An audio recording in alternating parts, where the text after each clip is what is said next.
মধ্যপ্রাচ্যে ইসলামিক স্টেটের পুনরুত্থান ঠেকাতে সামরিক চাপ জোরদার করেছে পশ্চিমারা। রোববার সিরিয়ায় ইসলামিক স্টেট বা আইএসের একটি ভূগর্ভস্থ অস্ত্রভান্ডারে যৌথ বিমান হামলা চালানোর দাবি করেছে যুক্তরাজ্য ও ফ্রান্স।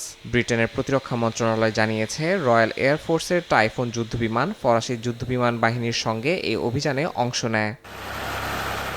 গোয়েন্দা তথ্য বিশ্লেষণের পর কর্মকর্তারা নিশ্চিত হন, সিরিয়ার মধ্যাঞ্চলের ঐতিহাসিক পালমিরার উত্তরে পাহাড়ি এলাকায় থাকা ওই স্থাপনাটি আইএস অস্ত্র ও বিস্ফোরক মজুদের জন্য ব্যবহার করছিল।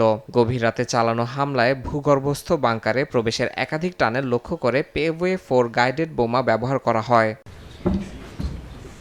ব্রিটিশ প্রতিরক্ষা মন্ত্রণালয় জানায়, হামলায় বেসামরিক হতাহতের কোনো তথ্য পাওয়া যায়নি এবং সব বিমান নিরাপদে ঘাঁটিতে ফিরে গেছে। টাইফুন FGR-4 যুদ্ধবিমানগুলোকে আকাশে জ্বালানি সরবরাহ করে ভয়েজার ট্যাঙ্কার। যুক্তরাজ্যের প্রতিরক্ষা মন্ত্রী বলেন, এই অভিযান প্রমাণ করে আইএস পুনরুত্থান ঠেকাতে মিত্রদের সঙ্গে কাঁধে কাঁধ মিলিয়ে দাঁড়াতে দৃঢ় প্রতিজ্ঞাবদ্ধ লন্ডন। তিনি অভিযানে অংশ নেওয়া সশস্ত্র বাহিনীর সদস্যদের পেশাদারিত্ব ও সাহসিকতার জন্য ধন্যবাদ জানান।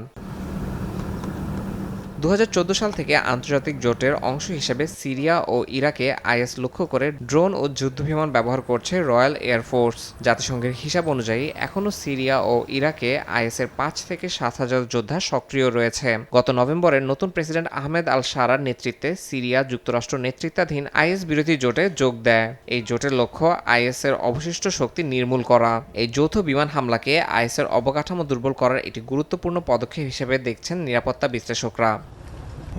ইয়াসিন মোহাম্মদ জিসান, সময় সংবাদ।